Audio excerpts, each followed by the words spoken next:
Alors, on vient d'assister à l'un des plus grands vols que l'humanité n'a jamais connu dans le domaine du sport surtout. C'est d'avoir volé la victoire de Francis Ngannou contre Tyson Fury.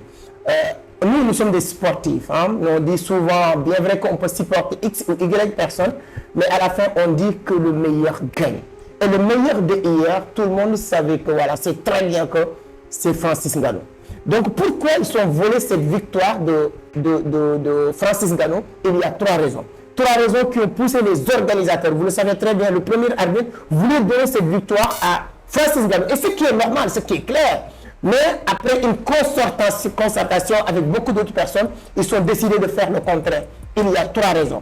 Et aujourd'hui, dans cette vidéo, je vais vous démontrer ces trois raisons. Ne venez pas ici pour nous dire, oui, voilà, parce que vous ne connaissez pas la boxe anglaise, vous ne connaissez pas les règles, ouais, patati patata. Ça, il y a des Africains même qui commencent à tomber sur cette pièce-là. Ce n'est que des conneries. Hein? Donc, les règles sont claires. Donc, il y a beaucoup de personnes qui disaient avant le combat, Francis Ngannou ne pourra jamais tenir 3 rounds. Et je pense qu'à la fin de ce combat, c'est Tyson Fury même qui voulait sortir le plus rapidement dans ce combat parce que c'est lui qui a dominé, mené le combat du début à la fin. C'est lui qui a mis KO, je peux même dire 3 reprises à Tyson Fury. Bien vrai que les deux, il n'est pas tombé sur terre, mais le premier, c'était clair. Donc, qui a gagné ce combat? Si vous venez pour dire sur les commentaires, parce que tu ne connais pas moi, depuis tout petit, depuis tout jeune, je ne vais pas me vanter, je ne vais pas dire que je connais la boxe. Non, je peux juste te dire une chose. Depuis tout petit, j'adore la boxe. Voilà, j'aimais bien la boxe, j'y suivais. Même mes entraînements, moi, je fais beaucoup de boxe. Donc, je connais un peu quand même. Mais les règles, si vous venez pour parler des règles ou des réglementations, c'est comme si que Real Barcelone en train de jouer. Barcelone a mené 3-0 et à la fin, l'arbitre vient pour dire que voilà, parce qu'il y a certaines règles que Barça n'a pas respectées, on va prendre cette victoire et le donner à Real Madrid. C'est du n'importe quoi. Ce combat était clair du début à la fin. Si les arbitres n'étaient pas en train de regarder un autre combat que nous ne pas regarder à la télé, c'est ça peut-être. Mais si c'est le même combat, vous le savez très bien, c'est Francis Ngannou qui a gagné ce combat. Donc, comme Francis Ngannou a gagné ce combat, pourquoi on n'a pas donné Francis Ngannou cette victoire? C'est ça qu'on va voir juste après l'intro. Il y a 3 raisons. Très simple, 3 raisons qui ont poussé ces organisateurs à l'arbitre, tout ça, ils n'ont pas osé prononcer la victoire de Francis Ngannou. Ce sont ces 3 raisons qu'on va voir juste après l'intro.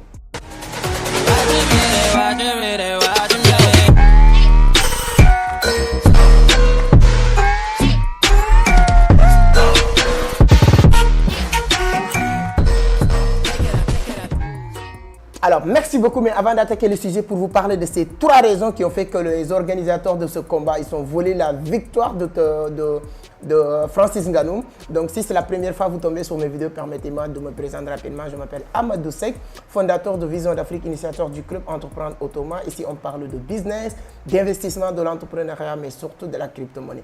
Donc, si l'une de ces thématiques vous intéresse, vous êtes au bon endroit. La seule chose qu'il vous reste à faire, c'est de vous abonner, activer les notifications pour être informé sur chaque publication.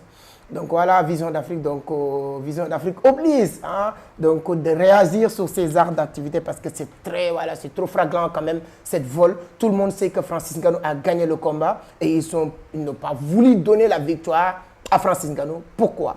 Donc je vous avais dit qu'il y a 3 raisons. Très simple. Première raison, c'est une question d'argent. C'est une question d'argent. Je vais vous dire pourquoi c'est une question d'argent, première raison. Parce que dans ces arts de combat, il y a beaucoup de business autour du combat. Il y a beaucoup de business autour du combat, sur ces arts de combat. Et sur ce combat, il y avait des millions et des millions de personnes qui avaient déposé énormément de milliards pour parier pour la victoire de Tyson Fury. Parce que ça ne leur transfère même pas l'esprit que Francis Ngannou pouvait gagner le combat. Les gens disaient même que Francis Ngannou ne pourra pas tenir les 3 premiers rounds. D'accord? Donc, avec ce niveau de sous-estimation, je ne sais pas comment dire, de Francis Ngannou, il y a des gens qui étaient prêts, qui avaient même déposé des centaines de milliards contre 1 milliard, de 10 milliards, parce que ce qu'on voit sur les pariers des football ou bien de ces arts de combat, ce qu'on voit à nos propres yeux, c'est-à-dire avec l'XBet, etc., c'est ça, ce n'est que la partie visible de la chose. Mais le vrai jeu d'argent, ça se joue hors de ces arts d'organes ou bien sur le terrain. Et hier, il y a beaucoup de personnes qui voulaient même Francis Ngannou gagne ce combat pour une seule raison, parce que XBet Hein? Si on déclarait Francis Ngannou comme vainqueur hier, il y a des amis qui disaient qu'on va ruiner XBet. Donc XBet qui est en train de rendre plus pauvre. Moi, je déteste XBet. On me propose plusieurs fois des partenariats publicités sur ma page YouTube avec XBet. Je n'ai jamais fait et je ne vais jamais faire. Mais si hier, on avait déclaré Francis Ngannou comme vainqueur, c'est-à-dire que ceux qui veulent vraiment la faillite d'XBet, donc on pouvait organiser une fête hier.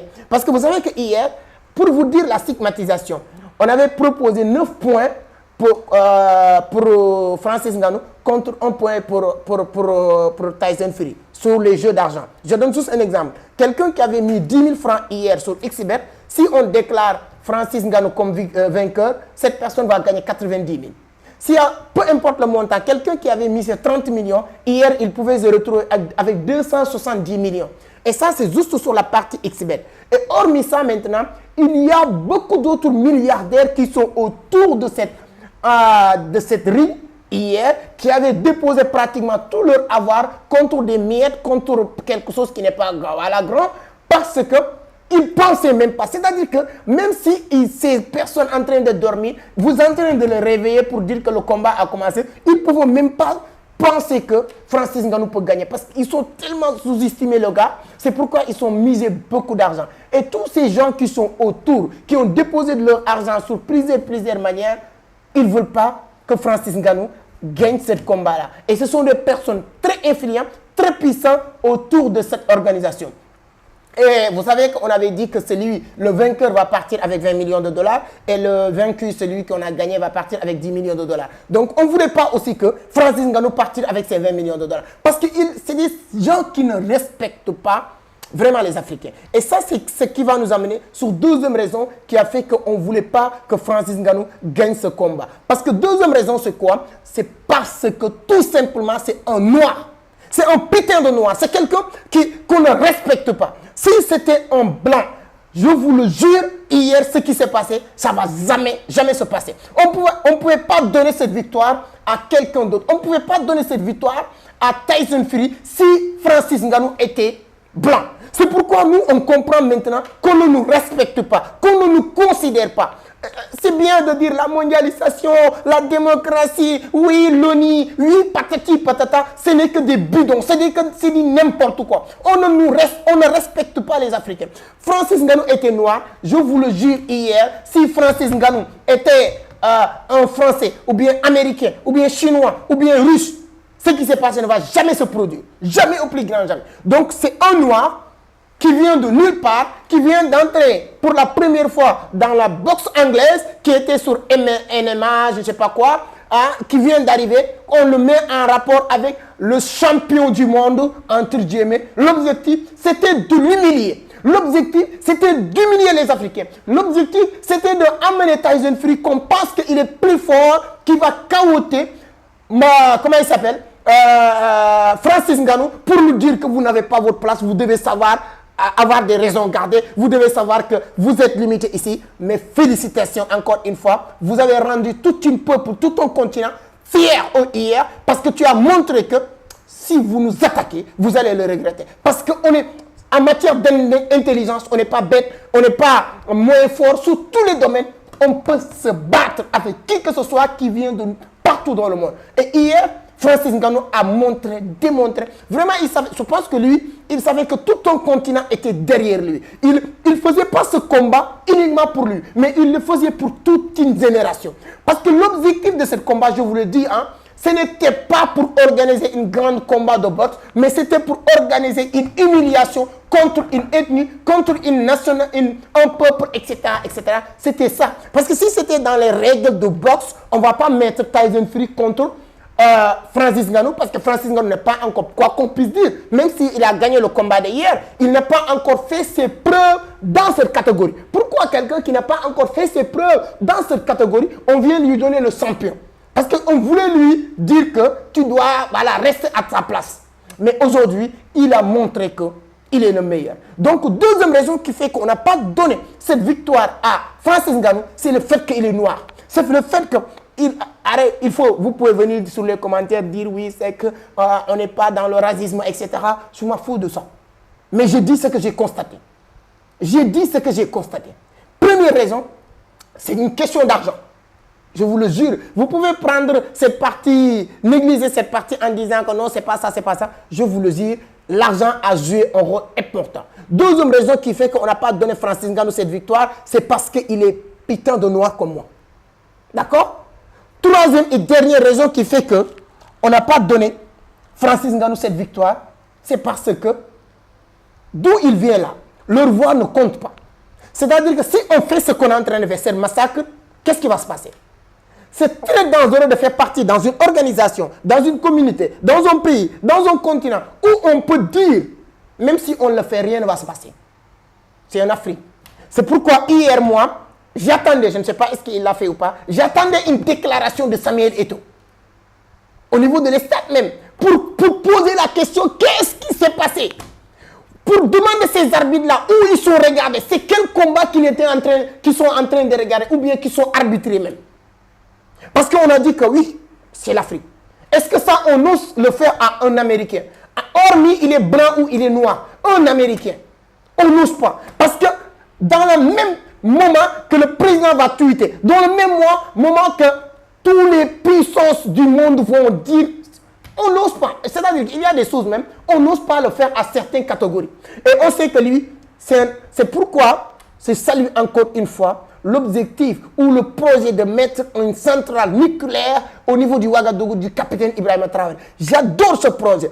Tous les Africains doivent se réunir pour que ça aboutisse. C'est-à-dire que ce n'est pas uniquement l'avantage du Burkina Faso. Si aujourd'hui au Burkina ou au Mali ou au Sénégal, on a une centrale nucléaire, on a des bombes atomiques, bombes nucléaires, on va respecter les Africains. Parce qu'à partir de là, ces bombes nucléaires ne seront pas des bombes nucléaires pour tel ou tel pays, mais pour tout le continent. Aujourd'hui, personne n'ose attaquer les Israéliens. Personne n'ose attaquer les Russes. Personne n'ose attaquer les Américains. Pourquoi? Parce que c'est des gens qui comptent. C'est des gens qu'on va poser la question avant de prendre ces armes de décision. Ce qui va se passer si on le fait. Qu'est-ce qui va se passer? Mais nous, on nous dit, rien ne va se passer. Donc, il vient...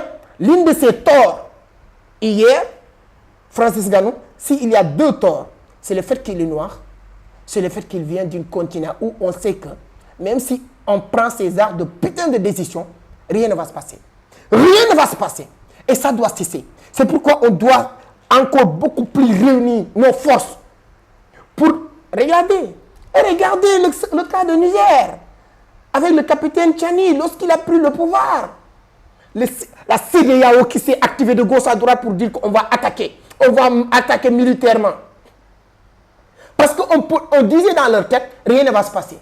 Mais le jour où Mali a dit, si vous attaquez Niger, c'est comme si que vous avez déclaré une guerre au Mali. Burkina dit la même chose. Qu'est-ce qui s'est passé? Le jour où les gens se permettent de dire que rien ne va se passer, tu es faible. On fait ce qu'ils veulent. Mais le jour où ils comprennent, même si rien ne va se passer, mais tu leur amènes à poser la question, si on le fait, qu'est-ce qui va se passer? Tu amènes les gens à poser la question, si on le fait, qu'est-ce qui va se passer? À partir de là, on ne veut plus faire. Parce qu'il n'y a personne qui va prendre le risque de faire des choses qui vont leur tomber dessus. Donc, encore une fois, moi, la vidéo, c'était juste une petite cri de cœur et de dire encore une fois, Francis, même si tu rentres en Afrique sans cette ceinture, nous, dans notre tête métaphysique, c'est comme si que tu es venu avec cette ceinture. On disait que l'impossible n'est pas camerounais, l'impossible n'est pas africain, mais tu viens de le démontrer. On est fiers de toi, même si tu as été battu, on sera fiers de vous, mais aujourd'hui, tu as gagné le combat. Rentre avec dignité, avec fierté, c'est comme si que tu es rentré avec cette ceinture parce que tu as gagné le combat. Félicitations champion, et le meilleur reste à venir. Il y a beaucoup de combats. Aujourd'hui, on va faire encore beaucoup plus d'attention. Tu vas plus jouer un combat et les gens guignolent là dire que oui, il a 1% de gagner. Oui, il ne va pas tenir 3 rounds. Vous rentrez dans les rings avec lui, vous allez voir. Donnez-moi votre point de vue, vous aussi, si vous pensez qu'il y a d'autres raisons qui ont fait qu'on a volé cette victoire à Francis Ngannou. Si vous le savez, voilà, si sur les commentaires, ce sera avec un grand plaisir. Je vous demande de partager la vidéo le maximum possible. Abonnez si ce n'est pas encore fait. Donc voilà, je suis très mécontent. C'est pourquoi je ne pouvais pas m'empêcher de réagir à cette massacre qu'on vient d'assister hier, dimanche, samedi 28 octobre 2023. Donc, merci à toute la communauté, partagez comme je l'ai dit. Et ici, on parle de business, d'investissement, de l'entrepreneuriat et de la crypto-monnaie. Mais de temps en temps, s'il y a ces genres de massacres, nous aussi, on va donner notre point de vue. Merci beaucoup, à la prochaine. Ciao.